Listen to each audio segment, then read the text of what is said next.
कि तुसी कब गए सी पढ़न वास्ते यूक्रेन च? मेरा नाम शिफाली शर्मा है तो मैं बुकोविनियन स्टेट मैडिकल यूनिवर्सिटी पढ़दी और मैं 2016 ਵਿੱਚ ਗਈ ਸੀਗੀ ਪਹਿਲੀ ਵਾਰ MBBS ਕਰਨ ਯੂਕਰੇਨ ਔਰ ਹੁਣ ਲਾਸਟ ਦੇ 3-4 ਮਹੀਨੇ ਰਹਿ ਗਏ ਸੀਗੇ ਮੇਰੇ ਕੰਪਲੀਟ ਹੋਣ ਨੂੰ MBBS।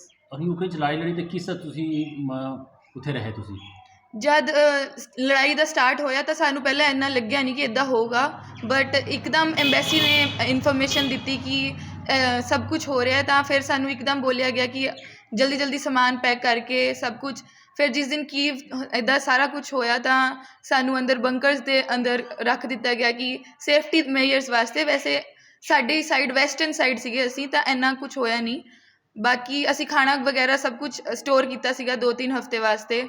ਬਾਕੀ ਫਿਰ ਬਾਅਦ 'ਚ ਸਾਨੂੰ ਪ੍ਰੋਸੈਸ ਦੇ ਨਾਲ ਜਾਣਾ ਪਿਆ। कितने बच्चे सी उत्थे? ਅਸੀਂ ਸਾਰੇ ਅਪਰੋਕਸੀਮੇਟਲੀ 2-3 ਹਜ਼ਾਰ ਬੱਚੇ ਸੀਗੇ ਇੱਕ ਹੀ ਯੂਨੀਵਰਸਿਟੀ ਦੇ ਜਿਹੜੇ ਸੀਗੇ।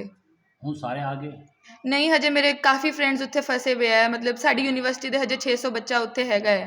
ਤੁਸੀਂ ਕਿਸ ਤਰ੍ਹਾਂ ਫਿਰ ਨਿਕਲੋ ਤੁਸੀਂ ਉੱਥੇ ਜਦ ਕਰਫਿਊ ਲੱਗਿਆ ਸੀ ਉੱਥੇ ਤੁਸੀਂ ਨਿਕਲੇ ਕਿਸੇ? ਸਾਨੂੰ ਇੰਡੀਅਨ ਐਮਬੈਸੀ ਦੇ ਦੁਆਰਾ ਇੰਸਟਰਕਸ਼ਨਸ ਆਏ ਸੀਗੇ ਗੂਗਲ ਫਾਰਮਸ 'ਤੇ ਕਿ ਤੁਹਾਡਾ ਇਵੈਕੂਏਸ਼ਨ ਲਿਸਟ ਵਿੱਚ ਨਾਮ ਆ ਗਿਆ ਅਤੇ ਲੱਕੀਲੀ ਮੈਂ ਮੇਰੀ ਪਹਿਲੀ ਲਿਸਟ ਵਿੱਚ ਨਾਮ ਆ ਗਿਆ ਸੀਗਾ। ਅਤੇ ਉਹ ਤੋਂ ਬਾਅਦ ਸਾਨੂੰ ਕਿਹਾ ਗਿਆ ਕਿ ਤੁਸੀਂ ਬੱਸ ਫੜਨੀ ਅਤੇ ਰੋਮੇਨੀਆ ਦੇ ਬਾਰਡਰ 'ਤੇ ਸਾਨੂੰ ਪੁਲਿਸ ਅੱਗੇ ਪਿੱਛੇ ਸੀਗੀ ਪੈਟਰੋਲਿੰਗ ਪੁਲਿਸ ਔਰ ਇੰਡੀਆ ਦਾ ਝੰਡਾ ਲਗਾ ਕੇ ਸਾਨੂੰ ਸੇਫਲੀ ਬਾਰਡਰ ਤੱਕ ਲੈ ਕੇ ਗਏ। ਔਰ ਫਿਰ ਸਾਡੇ ਯੂਨੀਵਰਸਿਟੀ ਵਾਲੇ ਔਰ ਮਿਸਟਰ ਸੁਨੀਲ ਸ਼ਰਮਾ ਉਹ ਵੀ ਸਾਡੇ ਕੰਸਲਟੈਂਟ ਉਹਨਾਂ ਨੇ ਵੀ ਸਾਡੀ ਬਹੁਤ ਮਦਦ ਕੀਤੀ ਇਨ ਸਾਰੇ ਚੀਜ਼ਾਂ ਵਿੱਚ। ਅਤੇ ਫਿਰ ਸਾਨੂੰ ਸੇਫਲੀ ਰੋਮੇਨੀਆ ਦਾ ਬਾਰਡਰ ਕ੍ਰੋਸ ਕਰਵਾਇਆ ਗਿਆ ਅਤੇ ਜਿੱਦਾਂ ਅਸੀਂ ਬਾਰਡਰ ਕ੍ਰੋਸ ਕੀਤਾ ਤਾਂ ਇੰਡੀਅਨ ਐਮਬੈਸੀ ਰੋਮੇਨੀਆ ਦੀ ਉਹ ਸਾਡੀ ਹੈਲਪ ਵਾਸਤੇ ਉੱਥੇ ਸੀਗੇ।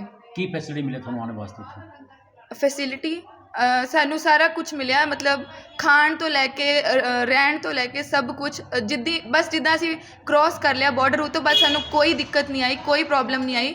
ਸਾਨੂੰ ਡਾਇਰੈਕਟ ਫਲਾਈਟ ਪੜਾਈ ਗਈ। ਉਹ ਤੋਂ ਬਾਅਦ ਅਸੀਂ ਮੁੰਬਈ ਲੈਂਡ ਕੀਤੇ ਅਤੇ ਉਹ ਤੋਂ ਬਾਅਦ ਮੁੰਬਈ ਤੋਂ ਅਸੀਂ ਦਿੱਲੀ ਆਉਣਾ ਸੀਗਾ। ਮਿਸਟਰ ਪਿਊਸ਼ ਗੋਇਲ ਜੀ ਸਾਨੂੰ ਰਿਸੀਵ ਕਰਨ ਵਾਸਤੇ ਖੜ੍ਹੇ ਹੋਏ ਸੀਗੇ ਔਰ ਮੈਂ ਲਿਟਰਲੀ ਤਹਿ ਦਿਲੋਂ ਧੰਨਵਾਦ ਕਰਨਾ ਚਾਹੂੰਗੀ ਪ੍ਰਾਈਮ ਮਿਨਿਸਟਰ ਨਰਿੰਦਰ ਮੋਦੀ ਦਾ ਜਿਨ੍ਹਾਂ ਨੇ ਸਾਨੂੰ ਇੰਨੇ ਪ੍ਰੋਬਲਮ ਦੇ ਬਾਵਜੂਦ ਸਾਨੂੰ ਇੱਥੇ ਲੈ ਕੇ ਆਏ ਅਤੇ ਸਾਨੂੰ ਸਾਡੇ ਘਰਦਿਆਂ ਨਾਲ ਮਿਲਵਾਇਆ ਅਤੇ ਸਾਨੂੰ ਮੁੰਬਈ ਤੋਂ ਦਿੱਲੀ ਆਉਣ 'ਚ ਵੀ ਕੋਈ ਦਿੱਕਤ ਨਹੀਂ ਹੋਈ। ਉਹਨਾਂ ਨੇ ਸਾਡੀ ਮੁੰਬਈ ਤੋਂ ਦਿੱਲੀ ਵੀ ਫਲਾਈਟ ਕਰਵਾਈ ਅਤੇ ਉਹ ਤੋਂ ਬਾਅਦ ਦਿੱਲੀ ਸਾਨੂੰ ਹਿਮਾਚਲ ਭਵਨ ਵਿੱਚ ਲੈਣ ਵਾਸਤੇ ਲੋਕ ਖੜ੍ਹੇ ਹੋਏ ਸੀਗੇ ਸਾਨੂੰ ਰਿਸੀਵ ਕਰਨ ਵਾਸਤੇ ਅਤੇ ਸਾਨੂੰ ਫਿਰ ਉੱਥੇ ਤੇ ਸਾਨੂੰ ਡਾਇਰੈਕਟ ਚੰਡੀਗੜ੍ਹ ਦੀ ਬੱਸ ਉਹਨਾਂ ਨੇ ਪ੍ਰੋਵਾਈਡ ਕੀਤੀ। ਪੰਜਾਬ ਨਹੀਂ ਸੀ ਕੋਈ ਉੱਥੇ? ਪੰਜਾਬ ਦਾ ਕੋਈ ਨਹੀਂ ਸੀਗਾ ਬਾਕੀ ਸਾਰੀ ਸਟੇਟਸ ਦੇ ਸੀਗੇ ਆਂਧਰਾ ਦੇ ਕੇਰਲਾ ਦੇ ਬਟ ਪੰਜਾਬ ਦਾ ਸ਼ਾਇਦ ਮੈਂ ਇਕੱਲੀ ਕੁੜੀ ਸੀਗੀ ਤਾਂ ਬਟ ਪੰਜਾਬ ਦਾ ਕੋਈ ਨਹੀਂ ਸੀਗਾ ਔਰ ਮੈਨੂੰ ਬੁਰਾ ਲੱਗਿਆ ਥੋੜ੍ਹਾ।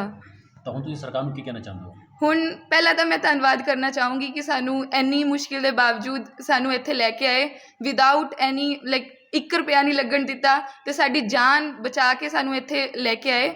ਬਾਕੀ ਮੈਂ ਨਰਿੰਦਰ ਮੋਦੀ ਜੀ ਨਾਲ ਬਿਲਕੁਲ ਸਹਿਮਤ ਹਾਂ ਜੋ ਕਹਿੰਦੇ ਆ ਕਿ ਕੂਟਨੀਤੀ ਚਾਹੀਦੀ ਵਾਰ ਇਜ਼ ਨਾਟ ਦਾ ਸਲਿਊਸ਼ਨ। ਲੜਾਈ ਕਿਸੇ ਚੀਜ਼ ਦਾ ਹੱਲ ਨਹੀਂ ਹੈ ਸਾਨੂੰ ਨਹੀਂ ਕਰਨੀ ਚਾਹੀਦੀ।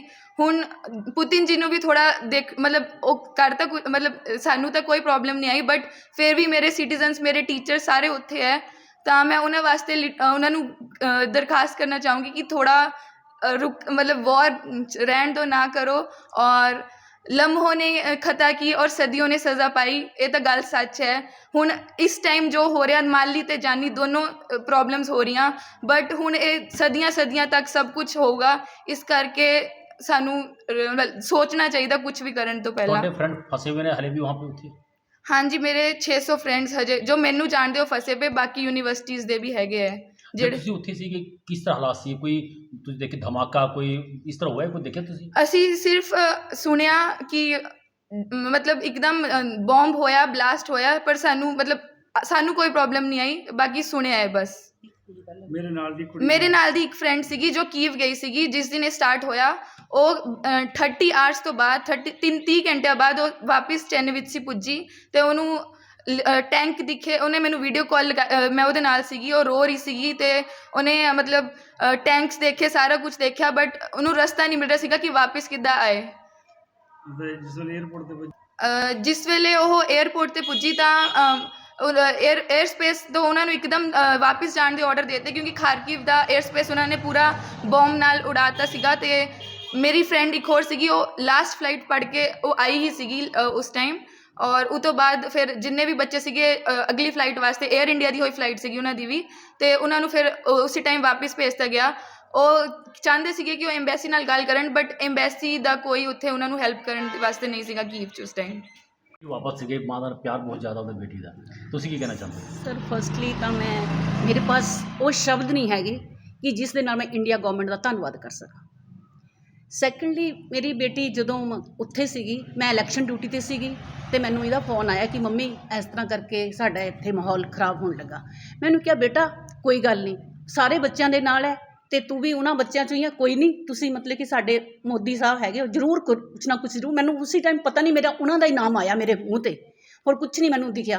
ਅਤੇ ਜਦੋਂ ਮੈਂ ਮਤਲਬ ਕਿ ਫਿਰ ਇਹਨੇ ਸੈਕਿੰਡ ਟਾਈਮ ਗੱਲ ਕੀਤੀ, ਰਾਤ ਨੂੰ ਮੈਂ 2:30 ਵਜੇ ਜਦੋਂ ਵਾਪਸ ਆਈ ਅਤੇ ਫਿਰ ਮੈਂ ਸਮਾਨ ਜਮ੍ਹਾਂ ਕਰਾਉਣਾ ਸੀਗਾ, ਉੱਥੋਂ ਜਦੋਂ ਵਾਪਸ ਆਈ ਮੈਂ ਇਹਦੇ ਨਾਲ ਫਿਰ ਗੱਲ ਕੀਤੀ ਤਾਂ ਇਹ ਥੋੜ੍ਹਾ ਰੋ ਰਹੀ ਸੀਗੀ। ਅਤੇ ਕੋਈ ਮੈਂ ਵੀ ਮਾਂ ਹੈ, ਇਹ ਮੇਰਾ ਵੀ ਉਸ ਟਾਈਮ ਮੂਡ ਬਹੁਤ ਖ਼ਰਾਬ ਹੋਇਆ। ਅਤੇ ਫਿਰ ਮੈਂ ਇਹ ਕਹਿਣਾ ਚਾਹੂੰਗੀ ਕਿ ਜਿੰਨੇ ਵੀ ਬੱਚੇ ਹੁਣ ਉੱਥੇ ਹੈ, ਮੈਂ ਪਰਮਾਤਮਾ ਦੇ ਅੱਗੇ ਵੀ ਇਹੀ ਅਰਦਾਸ ਕਰਦੀ ਔਰ ਮੋਦੀ ਸਾਹਿਬ ਨੂੰ ਵੀ ਇਹੀ ਰਿਕੁਐਸਟ ਕਰਦੀ ਕਿ ਜਿੰਨੇ ਵੀ ਬੱਚੇ ਹਾਲੇ ਤੱਕ ਜੋ ਵੀ ਇਸ ਕ੍ਰਾਈਸਿਸ 'ਚ ਹੈਗੇ ਨਾ, ਉਹਨਾਂ ਨੂੰ ਜਲਦੀ ਤੋਂ ਜਲਦੀ ਜਿੱਦਾਂ ਵੀ ਹੋ ਸਕਦਾ ਨਾ ਉਹ ਮਤਲਬ ਕਿ ਲਿਆਂਦਾ ਜਾਵੇ। ਕਿਆ ਕਹਿੰਦੇ ਲੋਕੀ ਤਾਂ ਉੱਥੇ ਕੁਛ ਬੱਚੇ ਇਹ ਵੀ ਕਹਿ ਰਹੇ ਕਿ ਇੰਡੀਆ ਗਵਰਨਮੈਂਟ ਕੁਛ ਨਹੀਂ ਕਰ ਰਹੀ, ਲੇਕਿਨ ਉਹਨਾਂ ਬੱਚਿਆਂ ਨੂੰ ਜਿੰਨੀ ਕੁ ਸਮਝ ਹੈਗੀ ਉਹਦੇ ਅਕੋਰਡਿੰਗ ਉਹ ਕਹਿ ਰਹੇ। ਪਰ ਮੈਂ ਇਹ ਕਹਿ ਰਹੀ ਵੀ ਇੰਨੀ ਜਲਦੀ ਦਾ ਇੰਨੇ ਪਲੇਨ ਹੈ ਵੀ ਨਹੀਂ ਹੈਗੇ ਵੀ ਜਿਹੜੇ ਇੱਕਦਮ ਮਤਲਬ ਕਿ ਪ੍ਰੋਵਾਈਡ ਹੋ ਸਕਣ, ਟਰਨ ਬਾਈ ਟਰਨ ਹੀ ਆਉਣਾ।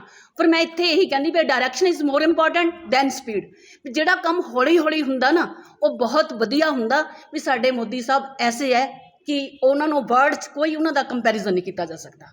Thank you.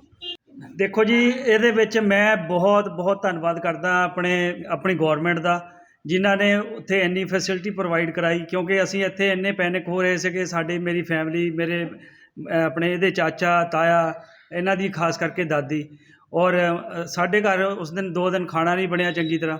ਲੇਕਿਨ ਜਿਸ ਵੇਲੇ ਸਾਨੂੰ ਇਹ ਪਤਾ ਲੱਗਿਆ ਵੀ ਇਹਨਾਂ ਨੂੰ ਦੂਜੇ ਦੇਸ਼ ਵਿੱਚ ਸ਼ਿਫਟ ਕਰਨ ਲੱਗੇ ਆ, ਅਤੇ ਇੰਡੀਅਨ ਗੌਰਮੈਂਟ ਔਰ ਇੰਡੀਅਨ ਫਲੈਗ ਦਾ ਜਿਹੜਾ ਸਾਨੂੰ ਉੱਥੇ ਇੰਨਾ ਪਤਾ ਲੱਗਿਆ ਵੀ ਅਗਰ ਤੁਸੀਂ ਇੰਡੀਅਨ ਫਲੈਗ ਲਗਾ ਲਿਆ ਨਾਲ ਤਾਂ ਤੁਹਾਨੂੰ ਕੋਈ ਕੁਛ ਨਹੀਂ ਕਹੂਗਾ। ਅਤੇ ਮੈਂ ਸਰਕਾਰ ਦਾ ਬਹੁਤ ਧੰਨਵਾਦ ਕਰਦਾ। ਔਰ ਈਵਨ ਇਹਨਾਂ ਨੂੰ ਰਿਸੀਵ ਕਰਨ ਦੇ ਲਈ ਪਿਊਸ਼ ਗੋਇਲ ਜੀ ਸੀਗੇ ਉੱਥੇ, ਅਤੇ ਜਿਸ ਵੇਲੇ ਇਹ ਉੱਥੇ ਗਈ ਤਾਂ ਉੱਥੇ ਪੰਜਾਬ ਦਾ ਕੋਈ ਬੰਦਾ ਨਹੀਂ, ਨੁਮਾਇੰਦਾ ਨਹੀਂ ਸੀਗਾ। ਇਹਨੇ ਜਾ ਕੇ ਪਿਊਸ਼ ਗੋਇਲ ਜੀ ਨੂੰ ਅਪਰੋਚ ਕੀਤਾ ਵੀ ਮੈਂ ਵੀ ਇੰਡੀਅਨ ਹੈ, ਮੈਂ ਪੰਜਾਬ ਤੋਂ ਹਾਂ, ਮੈਨੂੰ ਕੋਈ ਨਹੀਂ। ਉਹ ਕਹਿੰਦਾ ਬੇਟਾ ਮੋਦੀ ਜੀ ਨੇ ਸਪੈਸ਼ਲ ਇੰਸਟਰਕਸ਼ਨ ਦਿੱਤੀ ਹੈ ਵੀ ਜਿੰਨੇ ਵੀ ਸਟੂਡੈਂਟ ਹੈ ਉਹਨਾਂ ਨੂੰ ਘਰ ਘਰ ਤੱਕ ਪਹੁੰਚਾਉਣਾ, ਅਤੇ ਆਪ ਬਿਲਕੁਲ ਇਹਦੇ ਲਈ ਹੁਣ ਨਾ ਟੈਨਸ਼ਨ ਨਾ ਲਓ। ਅਤੇ ਈਵਨ ਇਹਨਾਂ ਨੂੰ 5 ਸਟਾਰ ਫੈਸਿਲਿਟੀ ਦਿੱਤੀ, ਇਹਨਾਂ ਨੂੰ ਆਰਾਮ ਕਰਨ ਦੇ ਲਈ 7-8 ਘੰਟੇ ਦਿੱਤੇ। ਦੂਜੇ ਦਿਨ ਫਲਾਈਟ ਸੀਗੀ ਔਰ ਦੂਜੇ ਦਿਨ ਦਿੱਲੀ ਇਹਨਾਂ ਨੂੰ ਉਤਾਰਿਆ ਗਿਆ ਔਰ ਦਿੱਲੀ ਤੋਂ ਫਿਰ ਹਿਮਾਚਲ ਭਵਨ ਲੈ ਕੇ ਇਹਨਾਂ ਨੂੰ ਚੰਡੀਗੜ੍ਹ ਤੱਕ, ਜਿੱਥੇ ਤੱਕ ਇਹਨਾਂ ਨੇ ਕਿਹਾ ਸੀਗਾ ਡੈਸਟੀਨੇਸ਼ਨ ਤੱਕ, ਉੱਥੇ ਤੱਕ ਲੈ ਕੇ ਆਏ। ਅਤੇ ਰਾਤ 12 ਕੁ ਵਜੇ ਇਹ ਪੁੱਜੀ ਹੈ। ਜਦੋਂ ਅਸੀਂ ਰੋਇਆ ਤਾਂ ਸਾਡਾ ਉਹ ਮਾਹੌਲ ਬੜਾ, ਜਿਹੜਾ ਉਹ ਦ੍ਰਿਸ਼ ਸੀਗਾ, ਬੜਾ ਭਾਵੁਕ ਸੀਗਾ। ਅਤੇ ਅਸੀਂ ਮਿਲ ਕੇ, ਅਤੇ ਅਸੀਂ ਕਦੇ ਨਹੀਂ ਭੁੱਲ ਸਕਦੇ ਬਈ ਵਾਕਿਆ ਹੀ ਮੋਦੀ ਆ, ਔਰ ਮੋਦੀ ਦਾ ਜਿਹੜਾ ਸਿੱਕਾ ਹੈ ਉਹ ਸਾਰੇ ਵਰਲਡ ਵਿੱਚ ਚੱਲਦਾ ਹੈ।